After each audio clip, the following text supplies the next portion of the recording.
The First World War was one of the deadliest conflicts in the history of the human race, in which over 40 million military men and civilians died. The life of a trench soldier was a living hell.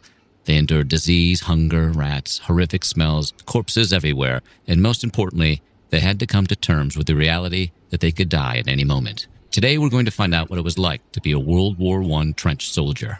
But before we do, be sure to subscribe to the Weird History channel and let us know what historical events you would like to hear about. Now, on to the trenches. From October 1914 to March 1918, British, French, German, Russian, and Ottoman forces fought in trenches, an interconnected series of muddy paths dug about 7 feet deep and 6 feet wide into the ground at the front lines of the battlegrounds. While the trenches gave soldiers cover and protection from enemy fire, they also ironically were the cause of many deaths due to their sewer-like conditions. When you hear about the trenches of World War I, you might envision a bunch of crudely dug walkways, but these trenches had a purposeful, strategic design. The Allies and the Central Powers designed their trenches as a defense mechanism. Aggressive, heavy weapons forced both sides to hunker down, so trenches became a way to hold a line without making soldiers vulnerable. The trenches were also dug in zigzags and curves, which created corners and corridors, giving soldiers better vantage points and hiding spots. Those zigzag patterns kept infiltrating enemies from jumping into the trench and wiping out everyone in sight. And these trenches all served a different purpose. Some trenches served as holding corrals for troops on R&R, some trenches were for supply storage, and other trenches were for waste.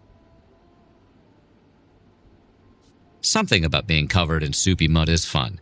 People pay good money to get slathered in organic mud at fancy day spas in the name of healthier skin. But during World War I, prolonged exposure to flooded, muddy trenches could cause trench foot. You could lose your toes, or worse, your feet. Trench foot was so rampant and commonplace, it impacted roughly 75,000 British soldiers alone. It was also discovered in World War I that soldiers gave each other regular foot inspections. The men would be paired up in twos, and each partner made responsible for the feet of the other, and they would generally apply whale oil in an effort to prevent trench foot. It could happen under all cold, wet conditions. As a matter of fact, some concert goers were reported to have developed trench foot at the Glastonbury festivals, the Leeds festivals, and Download festivals as a result of the consistent cold, wet, and muddy conditions at those events.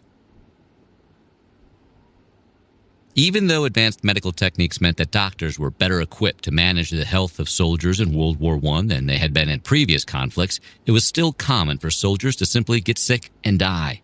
The cold, damp, and unsanitary conditions in the trenches did nothing to fortify soldiers, and the unforgiving elements made them prone to illness. Lice circulated in the trenches and spread maladies like trench fever, and it wasn't uncommon for soldiers to wake up finding rats eating their rations. Or them. Yes, the rats were so bold, they'd take bites out of sleeping soldiers. And let's not forget that the trenches were the breeding ground for one of the deadliest outbreaks in history, the influenza pandemic of 1918. Due to World War I, soldiers' already low immune systems, weakened by malnourishment, as well as the stresses of combat and chemical attacks, their susceptibility to the disease was imminent.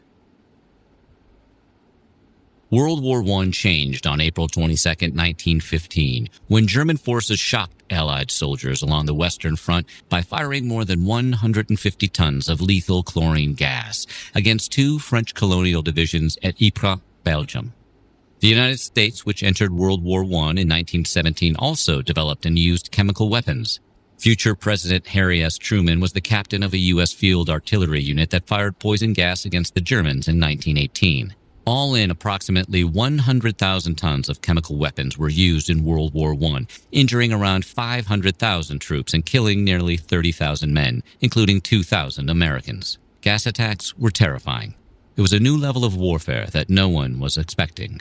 A gas attack could severely injure or end anyone unlucky enough to come into proximity with it. It also could depend on how the breeze was blowing at that particular time. Soldiers weren't in the trenches 24/7 for months on end. Soldiers actually only spent between 1 and 7 days at a time in the trenches, in close reserve and at rest. This process limited the amount of time a soldier spent in the bleak trenches, and the rotation was incredibly important in managing their stress. Rest could be a misnomer, though. If regiments were understaffed, soldiers were usually recruited to expand and repair the trenches. On the other end of the spectrum, some soldiers also took advantage of their time away from the trenches by visiting brothels. By 1918, 1 million French soldiers had been treated for STIs. Frontline soldiers who were forced to confront death and violence for days on end naturally developed damaging psychological wounds. The high-stress climate of the trench warfare led to extreme anxiety and panic attacks. Though medical and military officials used terms like shell shock to describe what was happening, which is now what we call post-traumatic stress disorder. Many soldiers who had shell shock were sent to convalescent homes to recuperate. As a matter of fact, the term shell-shocked was coined during World War I. Some soldiers that suffered from the condition were put on trial and even executed for military crimes including desertion and cowardice. Think about it. 266 British soldiers were executed for desertion, 18 for cowardice, 7 for quitting a post without authority, 5 for disobedience to a lawful command, and 2 for casting away arms, all because no one knew how to handle PTSD. Trench food was a big thing during World War I. Naturally, it was horrible, but it was important to keep the troops going. The British Army alone employed 300,000 field workers to cook and supply the food. The men's diet was made up of small rations of boiled beef, bacon, vegetables, and bread, although it could take up to 8 days for the bread to reach the trenches, and by then, it was stale. But crafty soldiers solved the stale bread dilemma on their own by tearing the hard loaves up, adding potatoes, onions, raisins, or whatever else was available, and boiling the mixture in a sandbag. By the winter of 1916, flour was in such short supply, the bread was being made with dried ground turnips, and the main meal was now a pea soup with a few lumps of horse meat. Soldiers may have had to deal with crappy food, but the one thing they had to look forward to was the alcohol they received that provided liquid courage for the men in the trenches.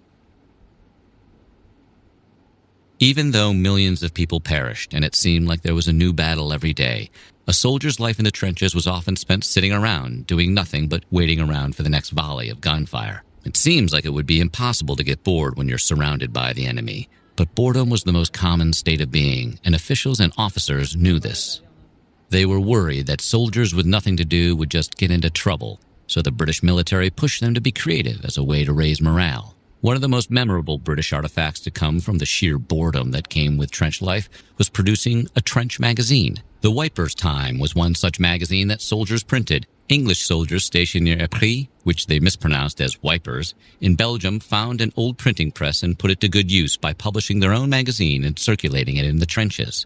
The magazine didn't report on the hard news of the war, though. It was filled with poems, essays, in-jokes, and lampoons of the war they were fighting. The tone was dark, humorous, and at times touching, like a cross between The Onion and a high school newspaper.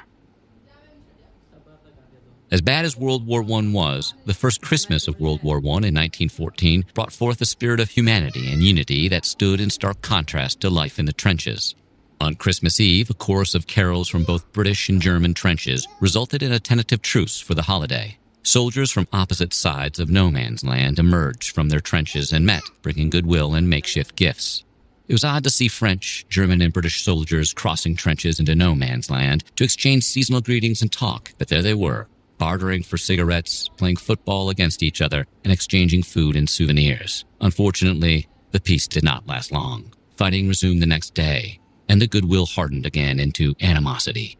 The following year, a few units arranged ceasefires to congregate and retrieve the dead bodies of their fellow soldiers shot down in no man's land. But the truces weren't nearly as widespread as in 1914, due in part to orders from those in high command of both sides prohibiting truces.